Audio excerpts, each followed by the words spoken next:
con usted en este martes de mesa de análisis de la sección cartera de El Universal. Toño, pues estamos aquí para hablar sobre la deuda. Así es, Ivette, ¿qué tal? Muy buenas tardes a nuestras amigas y amigos en esta mesa de la sección de cartera del Universal. Pues el tema, después de que se presentó el paquete económico 2024, el último de la administración del presidente Andrés Manuel López Obrador, el gran tema entre los analistas económicos es el déficit, la deuda. ¿Nos vamos a endeudar o no más el año próximo? Y sobre todo teniéndolo a una visión de largo plazo, Ivette, y para analizar este tema hoy tenemos una invitadaza de lujo. Así es, está con nosotros Gabriela Siller, quien es directora de análisis económico y financiero de Grupo Financiero Base, y también está con nosotros la directora general del Instituto Mexicano para la Competitividad, Valeria Moy. Muchísimas gracias, Gaby, muchísimas gracias, Valeria, por estar aquí con nosotros. Al contrario, gracias a ustedes.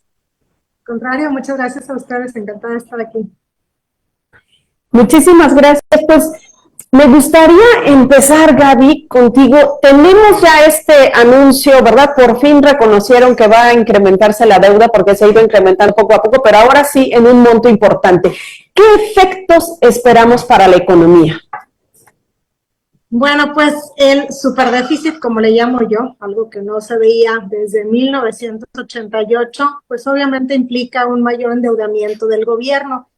Y esto pues en el pasado ha estado relacionado con presiones inflacionarias en un momento en donde el Banco de México todavía no logra regresar la inflación al objetivo del 3%, con altas tasas de interés. De hecho, hace rato que fue la subasta de valores gubernamentales aquí en México, la tasa de los bonos M subió 58 puntos base, un poco más de medio punto porcentual, y esto lo que está reflejando pues es un mayor riesgo sobre México en el largo plazo.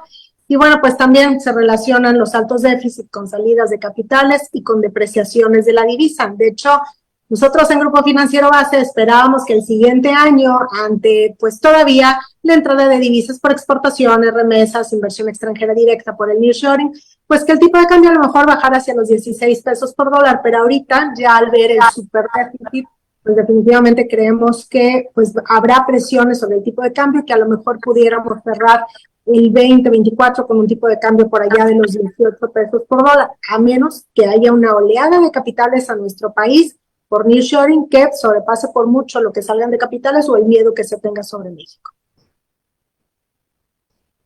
Perfecto. Valeria, pues a lo largo de tus columnas en Universal, diversas opiniones que has dado sobre el tema, pues la pregunta sigue siendo, a pesar de que el presidente López Obrador, la Secretaría de Hacienda, todos los actores por parte del gobierno dicen, pues no habrá deuda y a lo largo de este sexenio no nos hemos endeudado más, pues todos los analistas coinciden, ustedes dos han coincidido que este déficit que vamos a tener el año que entra, que una vez que se apruebe y seguramente se aprobará sin mayor cambio en el Congreso, tal como está su composición, estamos hablando de un incremento de deuda y otras presiones que vamos a ver ya de cara a mediano y largo plazo. Sí, bueno, yo creo que el aumento de la deuda es innegable, yo creo que los datos están ahí y tenías al presidente y al secretario de Hacienda pues un poco diciendo que no había deuda únicamente para pues cumplir un poco con lo que el presidente había dicho desde su campaña y esto que ha repetido sin control en una y otra mañanera que no habría deuda, pero los datos que es al final del día nosotros, Gaby y yo como economistas, lo que tenemos que hacer es ver los datos, no importa lo que diga el presidente, sino ver lo que verdaderamente está sucediendo, y lo que está sucediendo es muy claro, y los datos de Hacienda nos lo dejan muy claros. Ahora, a mí lo que me preocupa más que la deuda en sí misma, porque desde luego que a mí me parece normal y común que los gobiernos tengan deuda, e incluso que operen con déficit, es el monto. O sea, sí creo que ya nos estamos estirando la liga un poco de más, y además la razón atrás del endeudamiento, porque si me dijeras que nos vamos a endeudar pues para proyectos de infraestructura, de obras productivas, de obras que tienen una rentabilidad económica y social importante, pues quizás te diría, mira, vale la pena, ¿no? Es una deuda que nos va a valer la pena porque vamos a generar crecimiento económico, pero no estamos viendo eso, estamos viendo que nos vamos a endeudar justo para gasto corriente, y eso es como ir al banco para pedir un crédito y pagar el supermercado, ¿no? Me parece una muy mala idea en términos de política pública.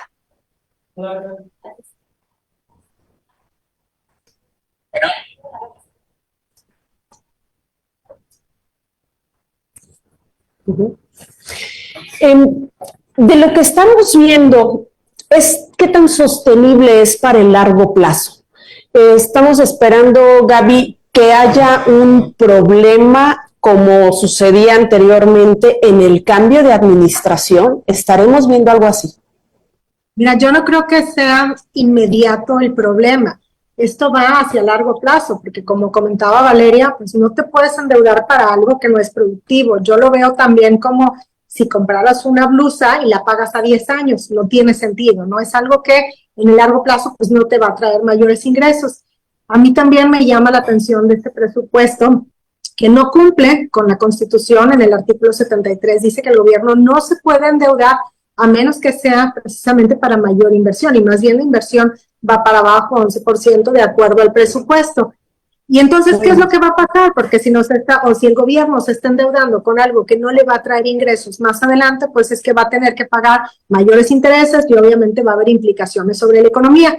Y si de por sí ya veíamos que la parte de las pensiones, las transferencias, pues estaba haciendo una bola de nieve y se empezaba a hablar de una posible reforma fiscal para la siguiente administración, este nivel de endeudamiento y sobre todo, como comenta Valeria, ¿para qué lo están utilizando? Pues ya le da un sentido de urgencia a la reforma fiscal. Lo malo es que siempre cuando escuchamos reforma fiscal, pues se piensan, van a subir los impuestos, cuando en realidad lo que el gobierno pudiera hacer es también bajar el gasto público. Ahora, lo malo es que también es que en la medida que se van adquiriendo todos estos compromisos, porque está una parte de las contribuciones que tiene, las participaciones que tiene que dar a los estados, están los intereses, y luego esta parte de las pensiones, las contributivas y las no contributivas, y entonces, pues resulta que cada vez le va quedando menos, ¿no? Y entonces, ¿qué va a pasar? Yo creo que la siguiente administración va a tener que llevar a cabo una reforma fiscal. Y lo malo también es que esta expectativa de una reforma fiscal tan pronto como en 2 o 3 años, pues a los inversionistas que llegan del exterior, sobre todo cuando es inversión fija, nearshoring, que ahorita está esta oportunidad a nivel global, pues sí les da un poco de miedo que les vayan a subir los impuestos, y entonces esto puede ser un freno para la economía mexicana. Lo que estamos viendo en este presupuesto, yo lo veo como un presupuesto, sí, que se esperaba, pues de acuerdo a las elecciones, con un mayor gasto público para que la gente estuviera contenta con el mayor crecimiento económico, pero sí estiraron demasiado la liga, como dice Valeria, y entonces pues les dejan como un problema a la siguiente administración, que tendrán que hacer una reforma fiscal y que por lo tanto allá puede venir un freno en la economía. Ok, pues el tema polariza, Ivette, ya estamos viendo en redes sociales y seguramente ustedes dos ya están acostumbradas pues a tremenda polarización que causa este tema, pros y contras, una discusión pues muy fuerte sobre esto, pero sobre todo, y hoy lo mencionabas también, Valeria, en tu columna en el Universal, decía de gastos que se van acumulando y que están haciendo grandes, el gran tema de las pensiones hacia el próximo año, pero sobre todo hacia las próximas generaciones, está heredando una carga enorme. En ese sentido, que pues son temas que realmente no se atendieron en esta administración, y ya pues el gran consenso de los analistas es que es necesario pensar en una reforma fiscal, y pues a esperar si la próxima administración, gane quien gane la presidencia, se atreve a hacer este cambio. Desde tu perspectiva, ¿lo ves factible, Valeria? A ver, yo creo que una reforma fiscal es indispensable, y bien, como decía Gaby, y estoy más que de acuerdo con ella, no es únicamente del lado de los ingresos, es también del lado del gasto. Si no nos replanteamos la forma de gastar y en qué gastamos y la participación del sector privado dentro de este gasto, porque podríamos pensar en medidas alternativas, en formas alternativas de inversión, que yo creo que serían muy benéficas para México, sobre todo dada la necesidad de infraestructura que tiene el país. Entonces yo creo que una reforma fiscal es necesaria, pero eso es casi hablar de kriptonita, ¿no? Ninguna candidata se va a animar a hablar de una reforma fiscal, porque en ese momento sus probabilidades de ser electa van a bajar. Entonces nadie va a hablar de reforma fiscal, aunque una reforma fiscal ordenada, una reforma fiscal bien hecha, no necesariamente implicaría pagar más impuestos, sino un orden en esos impuestos.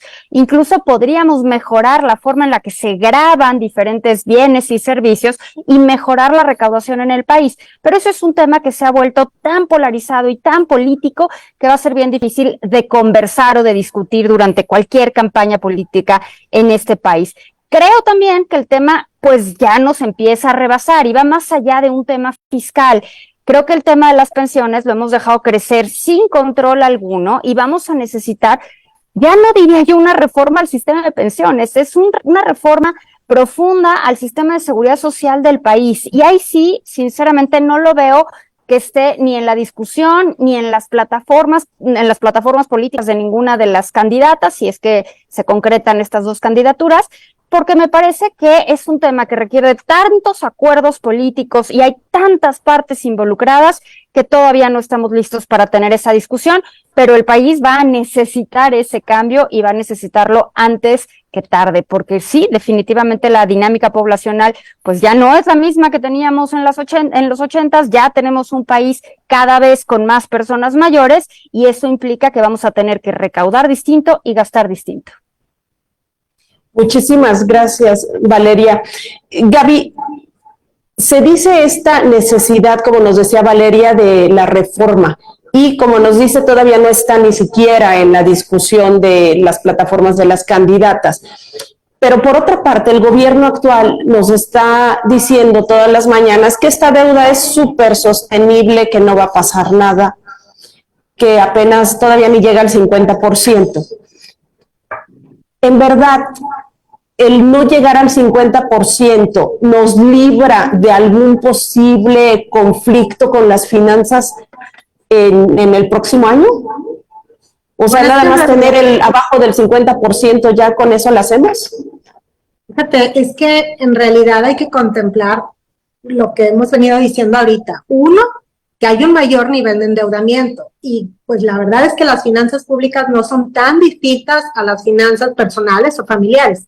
Te endeudas y en algún momento se tiene que pagar, porque si no, esto se hace una bola de nieve. Y por otra parte, bueno, pues se ha puesto este nivel del 50% por la calificación crediticia de la deuda soberana de México, porque si sobrepasamos ese nivel, pues entonces ya puede que la calificación crediticia que tenemos ya no sea y que entonces vengan cambios en la perspectiva de estable a negativa o que las calificadoras hagan recortes en la calificación y que por lo pronto, y que esto, bueno, pues provoque mayores salidas de capitales de nuestro país. La cosa es que se está poniendo además un escenario muy optimista para la producción de petróleo, para el crecimiento económico y entonces es como estar al lado de un precipicio. ¿Qué es lo que va a pasar si no se logra ese crecimiento económico, el 3% puntual que se asume para el siguiente año? Pues seguramente tampoco se van a alcanzar los ingresos que se están presupuestando y tampoco se va a alcanzar el PIB y por lo tanto, pues esta razón de deuda sobre Producto Interno Bruto será mayor que la que están contemplando. A mí no me preocupa tanto la cosa que suba del 50%, sino, como decía Valeria, ¿para qué se está utilizando? Y que además en lo que se está utilizando no va a traer mayores ingresos en el futuro. Yo sí creo que las agencias calificadoras, así como una inmediatamente saltó a decir, a ver, esto sí genera preocupación, que van a estar más vigilantes el siguiente año y que entonces si hay alguna condición donde se vea que no se va a alcanzar los ingresos que están presupuestando o este Producto Interno Bruto, el crecimiento, ahí es donde puedan venir más advertencias o inclusive recortes en la calificación crediticia. Creo que inclusive el primer año de la siguiente administración puede ser difícil, sobre todo por esta parte, si vienen recortes, que se sube el tipo de cambio y que entonces esto pueda generar un poco de inestabilidad en nuestra economía. Okay, Valeria, y un tema importante que toca Gaby es la perspectiva que se tiene para el año próximo en materia macroeconómica. La misma Secretaría de Hacienda en su propuesta espera un menor crecimiento incluso que con lo que se prevé cerrar 2023. Todavía hay analistas que hablan de una desaceleración, ya no se habla de una recesión en Estados Unidos, pero sí de un menor crecimiento. Todavía hay presiones externas. Es decir, podemos enfrentar presiones aún más fuertes el año que entra, que pueden jugar en contra de lo que se está planeando, sobre todo en materia de gasto para el próximo año. México es una economía profundamente abierta y profundamente dependiente de lo que suceda en Estados Unidos. Entonces, esas presiones externas van a seguir existiendo. A mí me gustaría tener un mercado local, un mercado doméstico más sólido, más fuerte, pero de cualquier manera la presión externa va a seguir existiendo. Y si Estados Unidos enfrenta una desaceleración o una recesión, México, sin ninguna duda, vivirá los efectos o los impactos de esa desaceleración o esa recesión. ¿Qué tanta es la probabilidad de que esto suceda? Pues mira, yo recuerdo el año pasado, octubre del año pasado, Bloomberg dijo con absoluta certidumbre, incluso dijo, hay 100% de probabilidad de que Estados Unidos se enfrente a una recesión en los siguientes 6 meses. Y pues esa recesión no llegó. Los ciclos económicos te muestran que, pues sí, siempre hay expansiones y siempre hay recesiones. Eventualmente llegará una desaceleración que ojalá no se traduzca en una recesión, pero esas presiones externas siempre van a existir. Yo creo que más allá de preocuparnos demasiado por el año que viene, que desde luego que es importante, y por ejemplo, en una de las estimaciones en los criterios de política económica es la plataforma de producción petrolera, que la llevan prácticamente 2 millones de barriles diarios, cosa que pues simplemente no se ve en el escenario realista, pero ni de cerca. Hoy estamos alrededor de 1.6 y pues no es como que vaya a cambiar mucho la realidad petrolera del país en un año, en solo unos meses. Entonces, yo creo que lo que tenemos que pensar es qué estamos haciendo para construir un mediano y largo plazo de un mayor crecimiento económico, porque estamos en una parte alta del ciclo económico. Y entonces vamos a tener un muy buen 2023 y ojalá que un buen 2024 si es que no llega una recesión en Estados Unidos. Pero ¿y luego qué va a pasar? Estamos construyendo la infraestructura, lo necesario para que México tenga un crecimiento sostenido, y ahí es donde yo tengo mis dudas, porque no veo que incluso este presupuesto, pero ninguna política económica, vaya encaminada a forjar infraestructura y a forjar este desarrollo de largo plazo. Fíjate, inclusive, Gracias, si me permiten, si me pudiéramos hablar de que se pueden presentar distintos escenarios en cuanto a que si llega la candidata del Frente Amplio por México y si llega la candidata de Morena, estaríamos viendo mayor endeudamiento si llega una candidata u otra, ¿o cuál es el escenario que ustedes están previendo, Gaby? Fíjate, bueno, ya nada más complementando lo que dijo Valeria, inclusive, a mí me llama la atención que en el paquete económico omiten en la parte de los riesgos a la baja en el crecimiento económico las controversias comerciales que hay con Estados Unidos. Si tenemos esta dependencia y si el 80% de nuestras exportaciones no petroleras van hacia Estados Unidos, omitir este riesgo porque está ahí este riesgo, pues es como que no querer ver algo que está ahí, que puede pasar y que es real, porque además pues lo del maíz ya está en panel, la energía también parece que se está cocinando ahí el panel, y obviamente esto, si los paneles terminan fallando en contra de México y se tienen que pagar multas, va a presionar a las finanzas públicas, y entonces como no hay dinero, pues ni siquiera para pagar el gasto corriente, pues habrá todavía un mayor endeudamiento.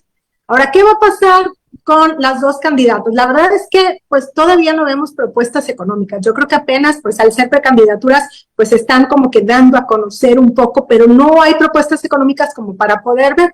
Pero pensando, bueno, pues que a lo mejor la candidata de Morena pudiera decir, bueno, voy por la misma línea, pues a lo mejor, no sé, yo quiero pensar que no implicaría un crecimiento de la deuda para México, porque entonces ahí sí ya pudiera venir pues más rápido que pronto un recorte en la calificación crediticia de la deuda soberana de nuestro país.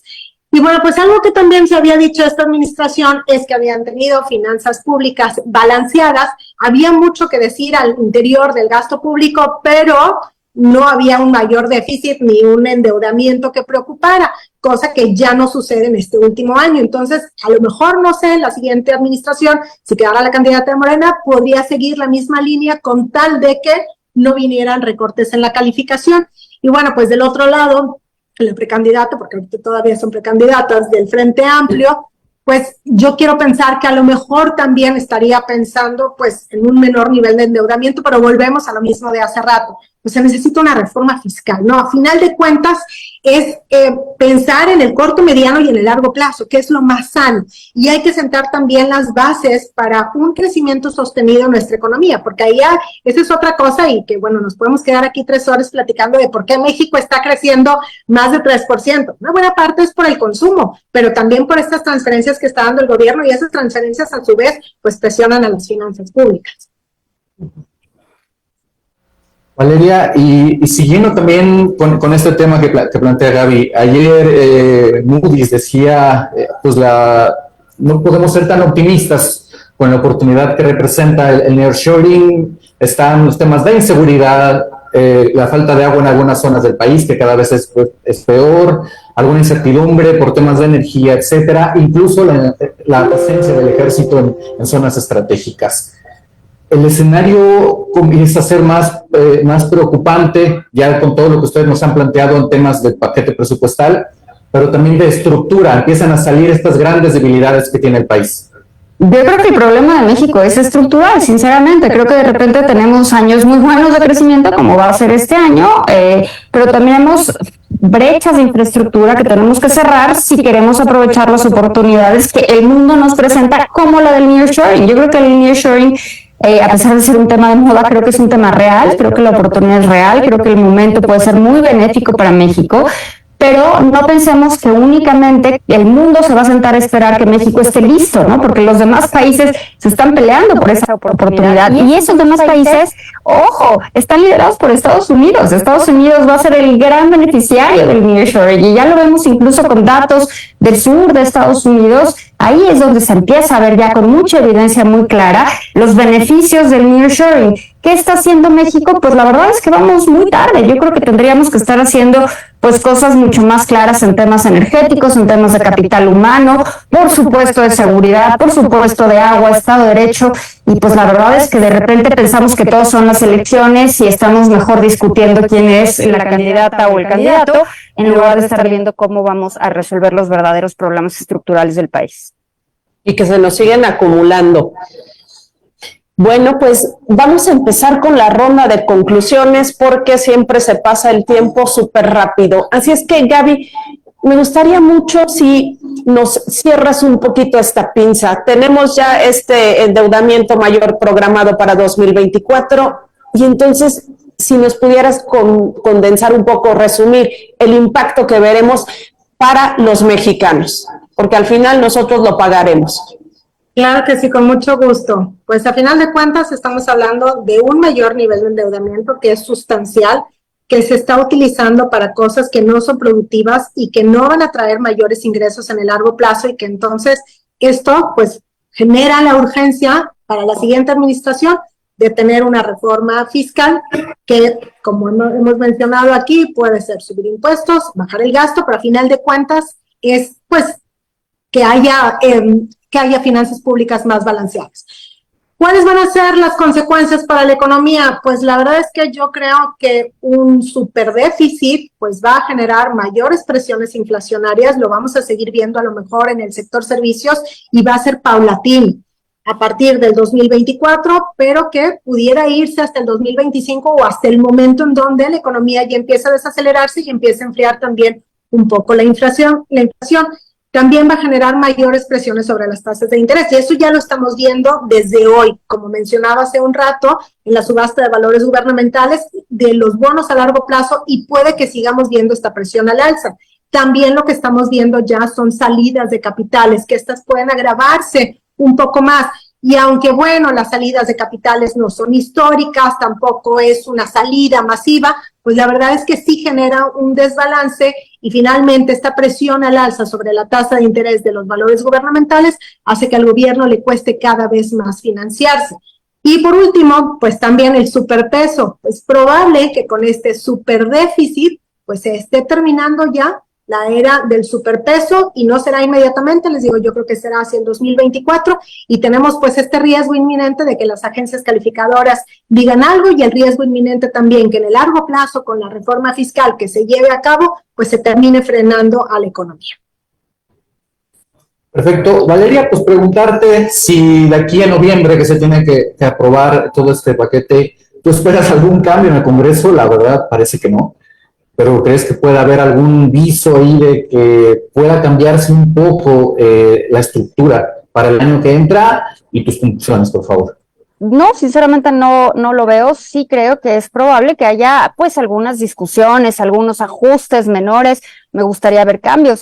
Sube la tasa fiscal, por ejemplo, para los ahorradores, que me parece que es preocupante si lo que quieres es impulsar el ahorro en un país que no ahorra. Entonces, que suban la tasa fiscal para quien ahorra, me parece pues que es nocivo. Entonces, a mí me gustaría pensar que a los diputados les gustaría tener un país donde haya más ahorro, pero sinceramente lo dudo. Sí me imagino que habrá algunos ajustes, siempre hay algunos ajustes menores, pero nada que cambie estructuralmente la realidad. Y eso es justo un poco lo que más me preocupa, que no es un presupuesto que construya, es un presupuesto pues completamente inercial, no es un presupuesto que vea hacia adelante en términos de construcción de país, es un presupuesto pues a todas luces electoral, y me parece que los números lo dejan muy claro.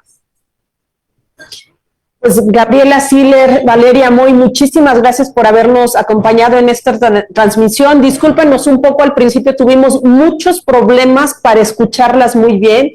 Nosotros vamos a volverla a oír otra vez para que nos queden claros muchos conceptos, disculpen de verdad, pero les agradecemos infinitamente que hayan compartido sus puntos de vista en torno a este problema de verdad que tiene ya el país. Y será un tema que seguirá dando de qué hablar de aquí a las próximas semanas, así que pues seguiremos y pues invitamos a nuestros amigos a la próxima edición de la mesa de la sección cartera el próximo martes, Ivette. Así es, y a que permanezcan en las diversas plataformas de El Universal. Muy buenas tardes, hasta luego, hasta la próxima. Gracias Gaby, gracias Valeria. Muchas gracias a ustedes.